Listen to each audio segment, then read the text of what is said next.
Good evening. So thank you for this very nice introduction. I don't normally speak on goodness, so it is an interesting topic. Thank you, Anna. And I'm going to start by, I don't know how many of you have gone through the Oxford English Dictionary, which you made me go through, as to what is goodness. So goodness is obviously the quality of being good. And what is good? Good is that which is morally right or of moral virtue, or kindness, or beneficial in effect. Now it's very interesting when you talk about this, you're really talking about, when you talk goodness or being good, typically we apply it to human beings. Okay, so I ask myself, in what context would an organization be considered good? Well, what makes an organization good really is doing the right thing in a beneficial manner. So it is not only independently doing something right, which of course the Gita teaches us is actually the correct way of doing stuff. It's doing the right thing and getting a beneficial outcome out of it. And this in a company happens with the interplay of its culture and the impact that it creates. Now what is culture? Culture typically is I would define it loosely as the personality of a company. It's its value systems, it's how it does business. So an organization's culture is how it does business, just like your personality is how leads to how you interact with people. The second very important part of the flow through from values is the ethics that you follow. Okay, you are all, I see most of you are youngsters who are going to go into the corporate world or into the economy at large. You're going to often face situations where your values will be under pressure. Okay, and I think a great organization is one which never lets expediency overtake its value system, which means don't do something for short-term gain, which will lead to, or long-term gain, which will lead to a compromise of your values. And when you talk about the impact that your culture has, there are three clear areas where this impact should be most manifest. It's on people, which is all of us. It's on the economy, which is profits. And it's on the environment, which is the planet. So, you know, I asked myself, as I was telling you, how would I redefine this word? You know, how does goodness lead to disruptive innovation? And really it comes down to long-term sustainability. Now, sustainability has many definitions. The one I like the best, there are two of them, is what the Brundtland Commission of the United Nations says, you know, a couple of decades ago, which is sustainability is development that meets the needs of the current generation without compromising the needs of future generations. The other definition of sustainability is really looking at the triple bottom line, which is any organization, if it is following a sustainable path of development, what impact is it having? Strangely enough, on the same three things I talked about earlier, which is people, planet, and profits. So really, I would rephrase this question and say, is sustainability the key or one of the levers to disruptive innovation? And I'm going to now talk to you about lemon tree and how I completely agree it is. Okay, so a little overview on lemon tree. It's, you heard, we are a pan-India company. We have roughly 3,300 employees. And we have 26 hotels in 15 cities. We are currently, incidentally, building another 9 hotels, in fact 12, with about 2,700 rooms, which will get over by 2018. We have been, okay, this is a little bit of PR for our company. We are the fastest growing hotel company in India. We've grown at close to 50% CAGR in the last 10 years since we launched our first hotel. At Lemon Tree, I sincerely and deeply believe that the reason for our growth has been our focus on sustainability. Okay, and I'm going to take you quickly through our practices as far as people go, our practices as far as the planet goes, and the flow-down effect it has had on profit. Because there's an important issue here, which is that I don't believe in charity. Nothing that we have ever done in our company has been pure charity. To me, charity really is giving a man a fish or a woman a fish. Good corporate governance good sustainability practices is teaching people to fish so that you feed them for life. Okay? So we'll start with people. Now we have very, very simple philosophies in our company which are very widespread. So the first is, when I started Lemon Tree, which was 10 years ago, I had said that what should my role and the role of the top leaders of the organization who had joined me, what should it be? Should we focus on our employees? Should we focus on guests? You've all heard many hotel companies proclaim that guest is God. Okay? Should we focus on just purely financial returns and do whatever it takes to get that? What should we focus on? And we unanimously agreed, the first 10 of us, that our job as leaders was to focus on the employees. So, strangely, I very rarely meet customers. I only spend time, more than a third of my time would go in what I can do for the employees of our company, who are about, as I told you, about 3,300 now. So our happiness equation is very simple, which is, it is only happy employees who will lead to happy guests. You cannot have guests as God, guests are happy if your employees are not absolutely engaged and inspired. So happy employees lead to happy guests. Now happy guests automatically lead to happy investors, which is giving a great return. And that means ultimately happy management. So it's a self-serving philosophy. We focus on our employees, and as you heard from the two youngsters before me, we've been a great place to work in that annual survey since the year of inception, 2011, 2012, 2013, and now in 2014. One of the ways that I think we are an organization which engages its employees, and I'll give you some employee feedback after this, is that we have built a socially inclusive work ethos. Now, how do we do this? So let me explain to you. Let me ask you a question, and I'd like to see raised hands. How many of you are aware of Ramanujan, the mathematician? Good, most of you. So I've always asked myself a very strange question, which is, if you read the book, for example, The Man Who Knew Infinity, have any of you read that? Okay, so just write this down. The Man Who Knew Infinity. Please read this book. Okay, it's on Ramanujan, and perhaps the best written biography on him. It talks about how he was born in a very, very deprived area, a few, 100 or so kilometers outside of Chennai, and how due to a series of lucky circumstances, he finally landed up, going to school. He landed up going to Chennai, worked in the Port Trust, was identified by the greatest living mathematician of his time there. This is in the times of the British Raj. Went to the UK, contributed enormously. Do you know he wrote 5 notebooks? Okay? Each notebook has led to the creation of a new field of study. And the 5th notebook was not known, was not discovered till 40 years after his death, and it was accidentally discovered in the Oxford University Library, and it has led to the creation of the field of biotechnology. So he was an amazing guy, okay? And if you look at his life, you will see that there were maybe 8 or 10 events that occurred that led to his actually being discovered and moving to the UK to Oxford.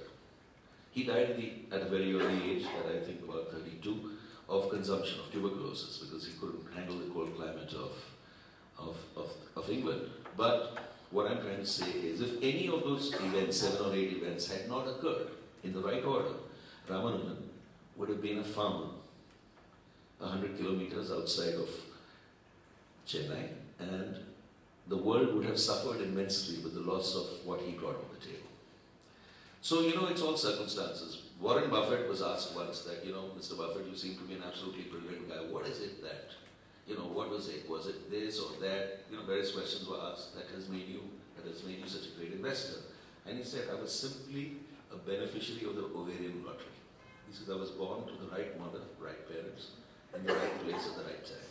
So it's all circumstances, it's all luck. And basically, I think a great organization tries to even out luck. It tries to give an equal opportunity to people who are not as lucky as you. So what we've done in Lemon Tree is, we've tried to define our philosophy of recruitment through something called ODI, which is Opportunity Disabled Indians. Now, how can you be opportunity disabled? You can be opportunity disabled, as you'll see in this slide, by either a mental or a physical handicap, a disability, or purely by not being a winner, a loser of the ovarian lottery. You could be born in the wrong place at the wrong time. You won't have access to basic health care, sanitation, you won't have access to education, your parents can't afford it. They make, you're born to a daily migrant laborer. You go with them and you ultimately become one too. So these are opportunity deprived people.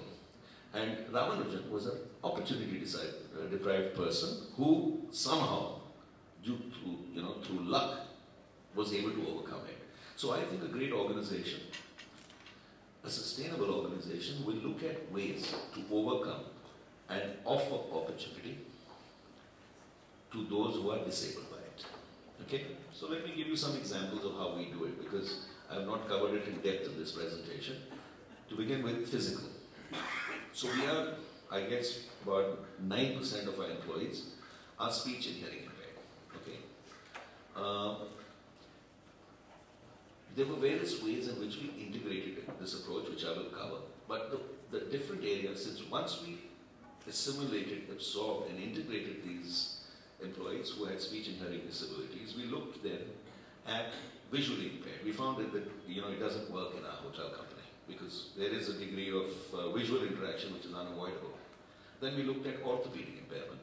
We gradually expanded the type of disability of a physical nature and tried to identify those who could work in our company not as charity but as full-fledged contributing employees. Okay? Then mental. About 6 months ago we decided to move in there.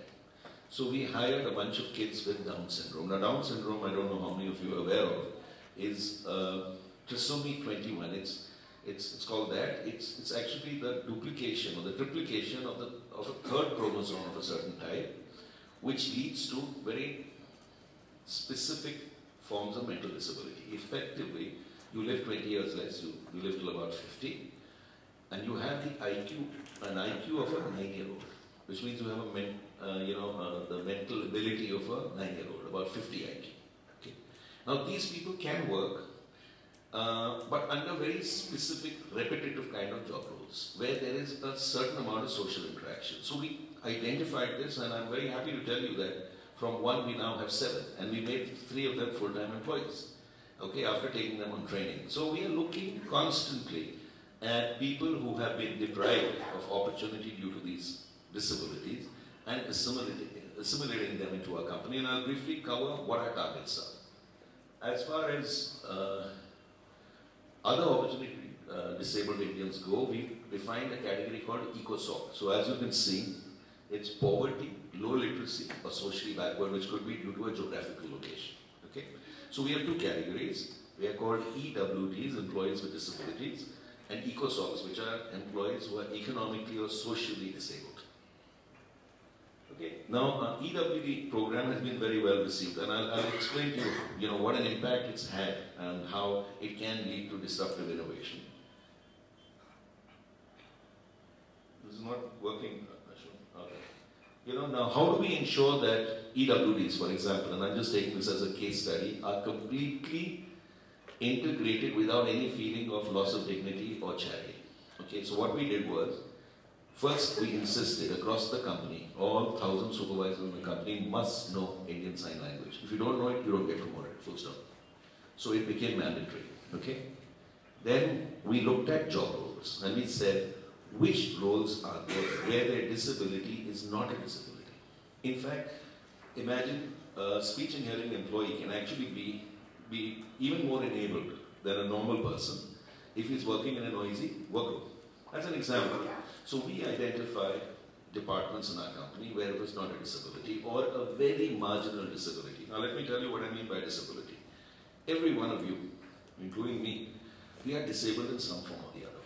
Okay? The only difference is that there is no definition for that disability. For example, I have a low Z memory.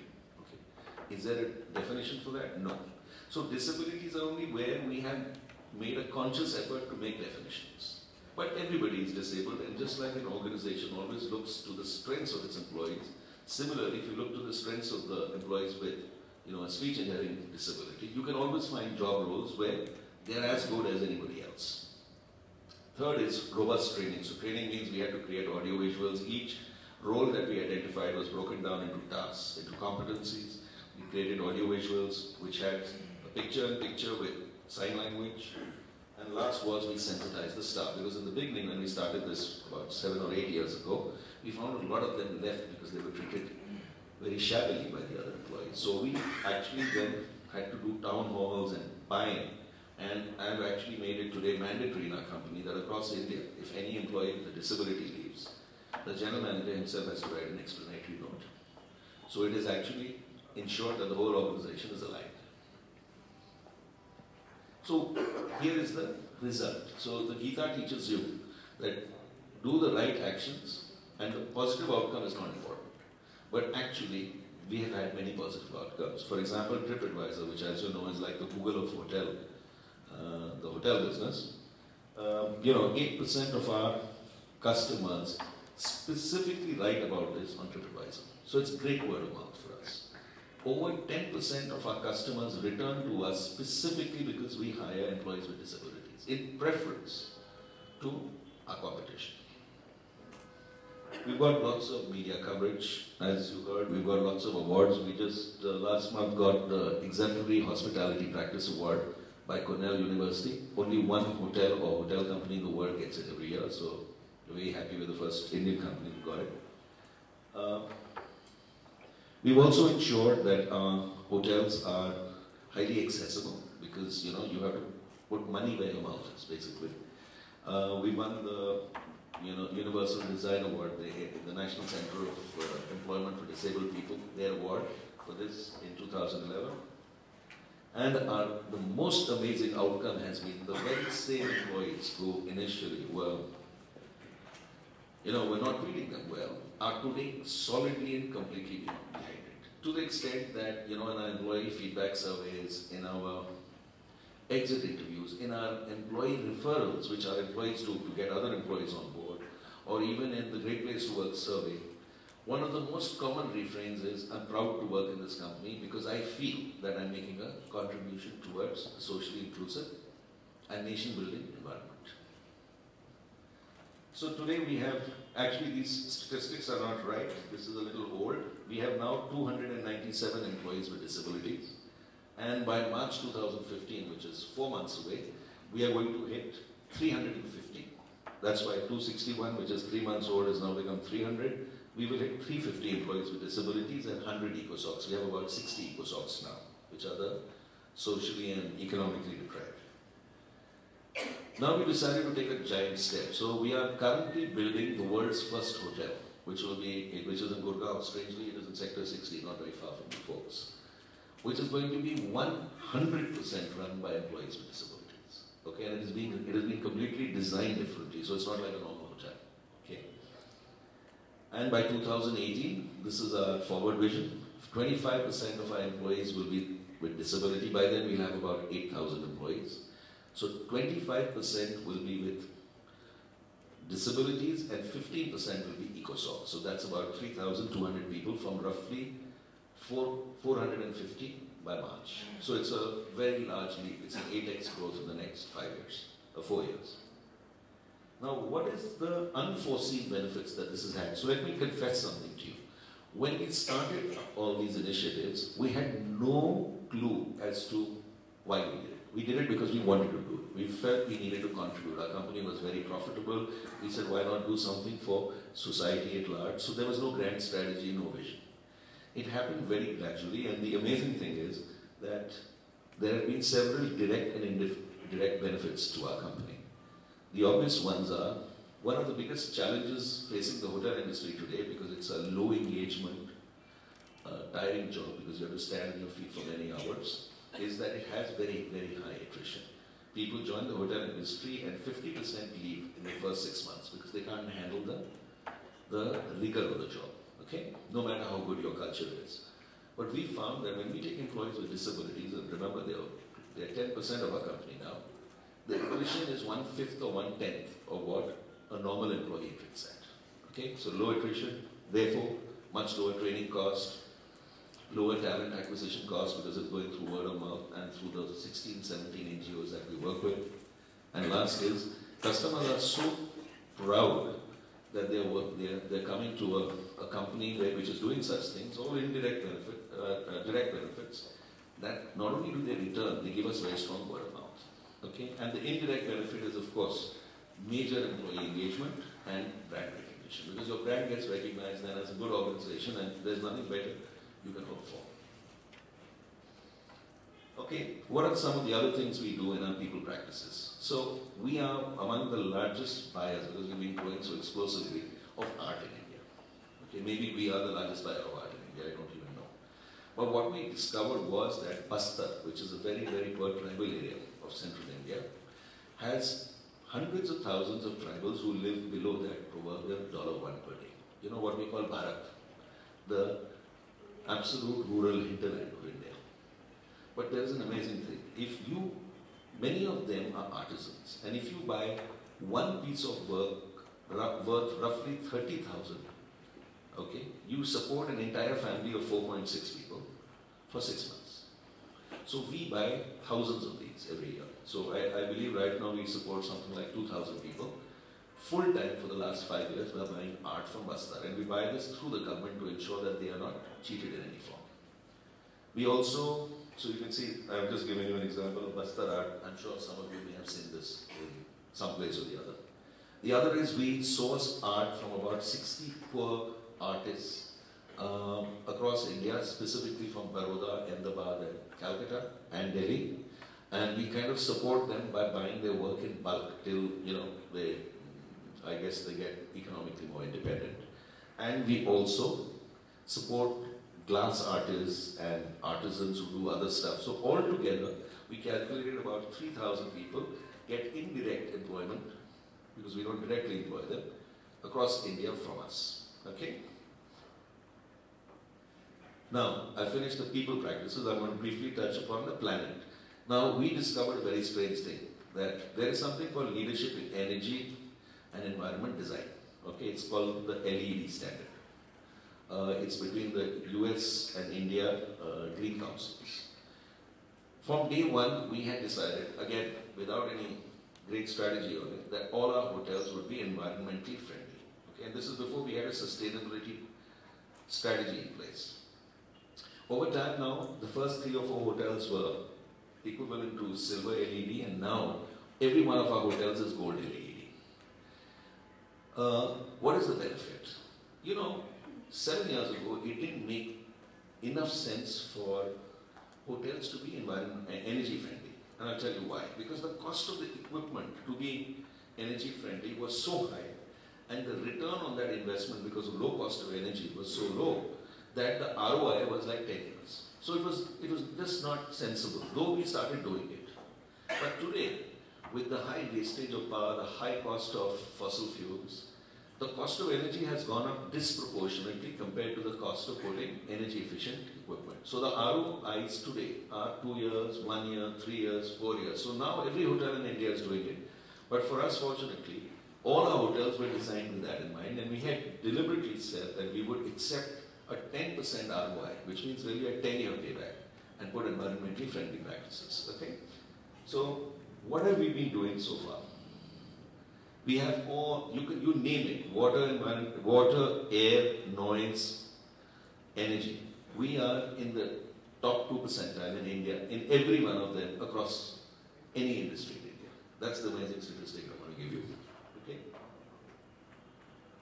So what is this? What is the result of all this? I have not come to profits, but let me tell you broadly that these people and energy practices that we implemented led to the following clearly discernible results when you compare it to any listed hotel company in India. We look at, of course, our competitive set. We have much greater employee satisfaction. We have lower attrition. We have higher staff productivity. For example, I'm going to give you an amazing statistic. The average employee per room in India, per hotel room, is 1.65. In Lemon Tree, it is 0.98. So we have 40% less staff on a base of 1.65 than the average Indian hotel, pan-India. We have much lower talent acquisition costs. We have positive feedback from guests. We have higher guest retention. We have a fairly strong brand now. We've got the largest number of flow-through of new customers in our category. And we have lower operating costs. So how does this translate into the third leg of the tripod of sustainability? I'm going to show you actual returns now. These are the returns. So hotel returns, by the way, are cyclical. So, you know, in good years it's high, in bad years, and the last 2-3 years have been very bad for the hotel industry in India. But this is Taj, this is Oberoi, this is Leela, and this is Lemon Tree. We are 2.6x of them on its cycle average. So our ROC, the return on capital, is 2.6 times that for every rupee invested. So what has happened? With this virtuous cycle, some crazy stuff happened with us. And I'm going to share, you know, this is the end of the presentation, so I want to quickly share some feedback with you. So in 2012, the world's third largest pension fund wrote a random email to me. I didn't know who they were, by the way. They just wrote an email to me saying, we believe you have great people practices, sustainability platforms. Okay? It's nice for us to get high returns on capital, but it's essential for us to get good corporate governance. So we're writing to you, we'd like to invest with you. So I asked a number of investment bankers in India, I said, who are these guys? He said, these guys are sitting on, as I said, the third largest fund in the world. It's sitting on $500 billion of cash. They want to invest in India, and they've identified only 2 guys. 3 guys actually. Tata's, Godrej, and Lemon Tree to invest with. And you know, in the last 2 years, they have put 2,000 crores in Lemon Tree. And it's the worst phase of the economic cycle, but they just come and invested, and 3 months ago they invited me to come and address their global board on what are our people practices. So what I'm trying to tell you is, good governance, goodness, sustainability, call it what you will, does give you an insane competitive edge. The amusing thing is most people don't realize it, okay? And the reason I came today and acceded to Anil's request that I come and talk to you is to tell you, goodness does lead to stuff which you cannot imagine. And in that sense, I'm a fervent believer of the Gita. Okay? So I'm going to show you what happened with our people and planet practices and the corresponding results it had on our profits, which led us to access vast pools of institutional finance. This is how we grew. This is 2004. 2008, for 2004 we opened our first hotel. In 4 years we grew 7x, okay? In the next 6 years, that is today, we have grown 62x in the last 10 years, okay? And 9x in the last 6 years. What we are doing currently is, by 2018, we'll have grown 170x, okay? And this rate of growth, by the way, the only figures I've heard equal to it are the e-commerce companies. And this is creation of hard assets. And if you ask me, when I look back on our journey of the last 10 years, it has really been the good practices that we had in place and, as I said, the vast access to capital that it provided through support of our employees, through support of our customers, which gave us great profits. You remember my equation? Which led to very happy investors, and which in turn led to increasing numbers of investors coming and investing with us. So what do we want to do? Last slide, guys. I've added goodness here, but through sustainability-induced innovation. We want to be a great Indian brand.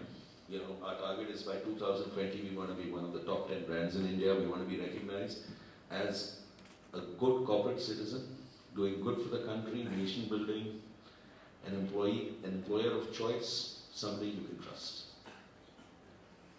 Thank you.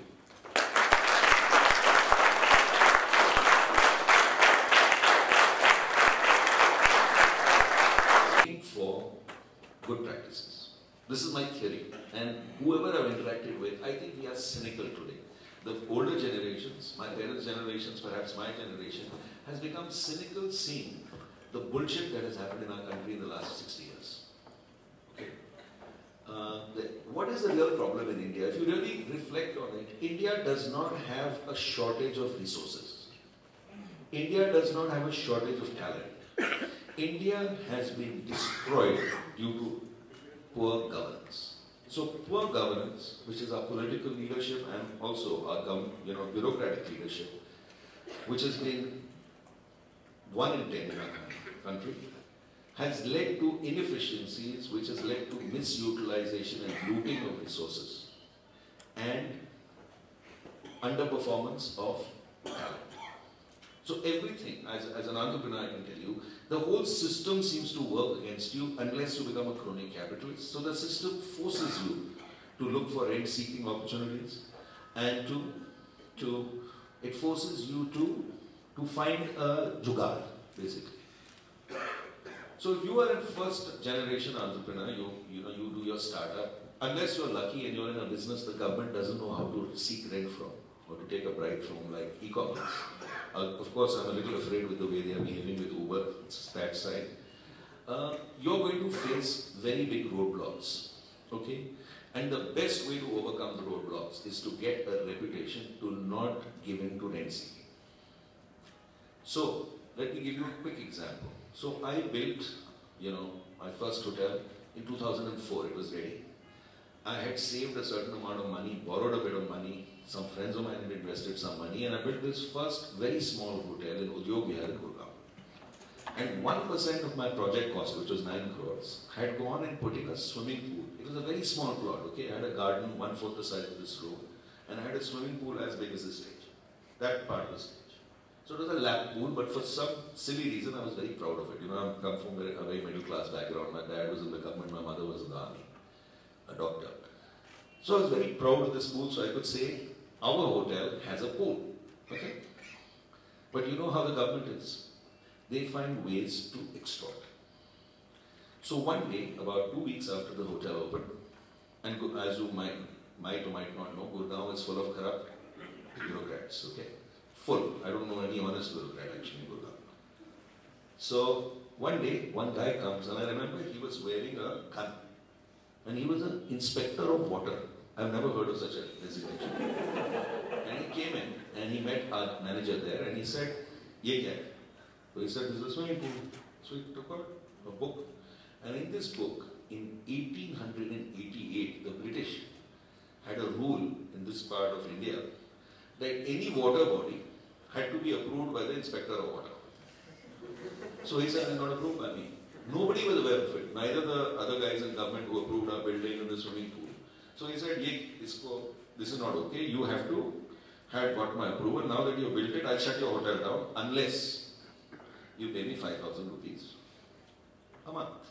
Then I'll come from next month." So this guy said, "I'll let you know." So he called me, our manager. And it was the pride of my life, let me tell you. I joke with my daughter, I was even more proud of my pool than I was of you. Okay? She was 6 then. So he called me and I said, "Kal se pani nikal do, mitti dal do and make it part of the law." So 1 or 2 or 3 weeks later, the same inspector came back. And he came in and he couldn't believe his eyes because there was no pool.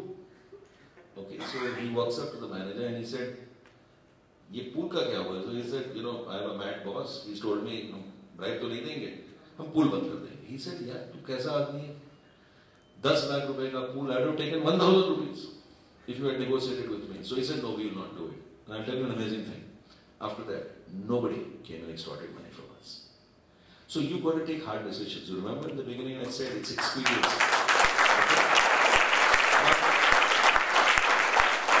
I still miss the cool guys. You must never let expediency or the easy way out ever overcome your ethics.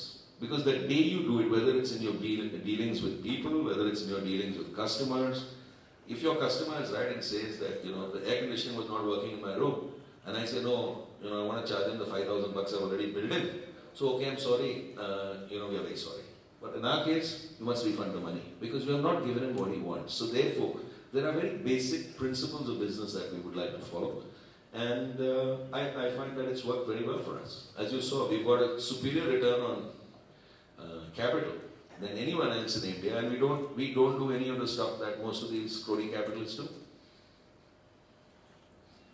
So it's the hard path, but the funny thing is it's like inertia. When you push a car, it takes a lot more effort to push it to move, but once it moves, it's very easy. Any other questions? I have a personal question. Sure. Patu's sister, Lucian, will be coming and teaching you theatre. Right? His other sister is Lilith Dubey, who is this amazing Bollywood artist, right? And all of you are very talented individuals, and all of you have this unique sort of personality, which is each one of you is quite unique. Where does this come from? This character in the three of you that I have experienced. Where does this come from? Could you tell us a little bit about your personal upbringing and so on? Yeah, well, I think, all of us come from our parents. Actually, I realize that. At least that's what No, I don't mean it the way you guys are thinking. I mean that our personalities are formed in our formative years, early years by our parents, and we don't realize it. And it took me a long time to realize it till I had my own son and daughter, and I keep telling them that, you don't realize the impact your parents have on you, you'll only realize it much later, and so will all of you. How many of you, by the way, realize that your entire value system, to a very large extent, has come from your parents? Excellent. So you are a more self-aware generation than I was. So I think my father was an orphan at the age of 2. Okay, so he lived off scholarships. He did a double engineering degree, joined the Indian Railways. And he was a guy who was very focused on, like my mother, on education. My mother was a doctor, was working in the Indian Army and left as a captain because I apparently was a pain in the butt. Okay. And years later she once told me that I would have been a general if it wasn't for you. So I think it's my parents who instilled a certain value system in us and a certain approach towards work, honest work and so on. And my father belonged to that generation of government officers, he's passed away now, where the rare officer was corrupt and he was pointed out in hushed whispers that he's corrupt. Today it's that rare officer who's not corrupt and you say, he's an honest guy. So it's a combination of events, genes I guess. I don't consider myself particularly talented because for many years I lived under the shadow of my sisters. Okay, and I used to really resent it. Oh, you're Lilith's brother, you're Lucian's brother. I used to say that. Why aren't you saying she's my sister? And today I'm very proud when somebody tells me you're so-and-so's father. So it's a strange thing when it's your children, you feel proud. But I think if you ask me, it's just, we were winners of the Ovarian lottery too. We were in the right place at the right time, we had the right parents. We had a lack of opportunities, let me say, which drove us to perform. I think today there are a lot more opportunities and it makes some people I've noticed underperform. Okay, because it's so easy to get a job of an XYZ. In our time, that was very difficult. I want to ask you a follow-up question. You were working in the Taj hotels when I first met you. Mm-hmm. And you did this very unusual thing of asking for an assignment while working with Indian hotels. You went to A.T. Kearney, the global consulting company that some of us had brought to India and which was operating here. It was a very unusual thing to retain your job in Indian hotels but go for an assignment to work with a global consulting company. How did that happen and how did that disruptive sort of thought come in your mind? And how did that help you to become the kind of leader that you are today? Okay, so this is a part of my entrepreneurial journey in another side. Firstly, I was not an employee of Indian hotels. I was an employee of Tata's. I was in the Tata PS, that's right. So, I was going through my midlife crisis. Now, let me tell you a funny thing. Men go through their version of a menopause. There is a technical word for it. It's called andropause. By the way, I discovered this later. Okay, and it's a midlife crisis, major crisis. So I was in my mid-30s, and two very close friends of mine. You know one of them, Arindam Bhattacharya, who's now the CEO of Boston Consulting Group. We three were meeting in a hotel, one of the Taj hotels, for a drink, and we looked at each other. In those days, he was not with BCG. He was with A.T. Kearney, in fact. He had just gone from Aisha Consultancy to A.T. Kearney, that's right. And we said, yeah, what are we doing? So the two guys asked me that, you want to become chairman of Taj? I said, not particularly. I asked Arindam, what do you want to do? He says, I want to retire and become a professor. And the third guy, Sanjeev Duggal, who runs Center of Learning, which is India's largest training company, he was a trainer. He said that, I want to just train. but I don't want any financial pressure. So we were all three middle-class guys, middle-aged, middle-class guys going through our enterprise. So we decided how much money do we need to retire. In those days, the RBI had a 10% tax-free bond. So I said I need 50 lakhs because I would plan my daughter and son's thing. So I need 50 lakhs a year, so I need 5 crores, which is a hell of a lot of money. In today's terms, it's like 30 crores. The other two guys said, yeah, we need 5 crores. So we said, let's meet 2 years from now. And here's the deal, we must each earn 5 crores by then. So when Arindam checked his, mentally calculated, he was worth 2.5 crores. Sandeep Duggal was worth 3 crores. And I, who was paid by the Tatas, who were horrible paymasters, I was worth 1 crore. So I said, I'm smarter than two of you, clearly. So I will make my 5 crores in 2 years. After all, what's 5x return in 2 years? And these two guys said, we'll try and make 5 crores. So they were smarter fellows like me. So I took 1 crore and put it in the stock market. On margin. I did trading worth 60 crores in the next 9 days. And my stockbroker returned 3 lakhs rupees to me. Okay? And a Cartier watch, by the way, which later turned out to be fake. So I don't know why he gave. There's a learning here. Never give an unnecessary present. Okay? So anyway, he probably thanked me because in that 60 crore trading, he must have made 1 crore or half a crore of fees. I lost everything. He gave me 3 lakhs rupees back. And I went back home and I remember thinking that, listen, I'm ruined here because whatever I had is gone and this 5 crores is still an impossible dream. But there is nothing called an impossible dream, guys. While I was mulling over this, the CEO of A Kearney had come and he was sitting in the Taj where I was working. And he met me through Arindam and through Srini, who was the MD of A Kearney. And then this guy told me, he says, you know, you're an IIT guy, so I've done my engineering. You're IIM. You seem to know everybody. Why did you become a consultant? I said, that sounds like a great idea, subject to one thing. He said, what's that? He said, I told him I need to make 5 crores in 2 years. So he looked a little taken aback. And I said, okay, pay me 1 crore a year, which was a lot of money. It was one of the first crore salaries in India, around 15, 17 years ago. I said, give me 1 crore plus a bonus of 2 crores if I meet the targets you set me. So he said, okay. Then the next 2 years I made money. So I went to A Kearney, basically to learn a bit of consulting, that's true, but to fundamentally make my 5 crores to retire, number one. Number two, I talked to my boss and told him that, you know, Tata's is a very inward-looking company and liberalization has happened, this has happened, that has happened. I think I should learn some stuff. And I'll come back to Tata's and, you know, bring that learning back. So he gave me a sabbatical. I went and joined A Kearney, worked for 2.5 years, earned my 5 crores and loyally came back to Tata's, but for 3 days. And then I realized I had changed. No, I had changed. The company, by the way, Tata is a great organization. I'm not denigrating it. It's got a phenomenal culture and it's got wonderful people. Okay, and I believe they even pay well now. But when I went there, I just found that I had changed and I had become half entrepreneurial. So entrepreneurship is a spectrum. Let me tell you what it is. At one end are large organizations like Tata's, which are fundamentally bureaucracies, not very nimble, have a lot of momentum because of their sheer size. And there the risk reward is not commensurate. So if you outperform, you won't get out-rewarded. If you underperform, you won't get sacked. Tata's never sacked anybody. That's a wonderful thing about their culture. Therefore, the incentive to outperform is not there. When I went to A Kearney, I discovered that my bonus was a function of what the guys who reported to me said about me, not my boss, and was a function of what results I delivered. And the results I delivered were a function not only of the revenue I brought, but how happy and repeat our customers became. So therefore, what I learned there was much higher risk reward and the importance of taking care of people, not in a bureaucratic setup, but in a nimble setup. So if you ask me if bureaucracy is one end and entrepreneurship is the other, suppose I created 10 crores of value.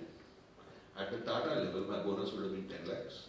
At A Kearney, I would have got a bonus of 1 crore. In Lemon Tree, if I create 10 crores, multiplied 20 times, 200 crores, that's my valuation. So that's entrepreneurship, where you take all the risk and get all the reward. group of you, the employees. So that was a inadvertent learning curve for me, and by the time I was finished with A.T. Kearney, I was actually, without recognizing it, ready to be an entrepreneur.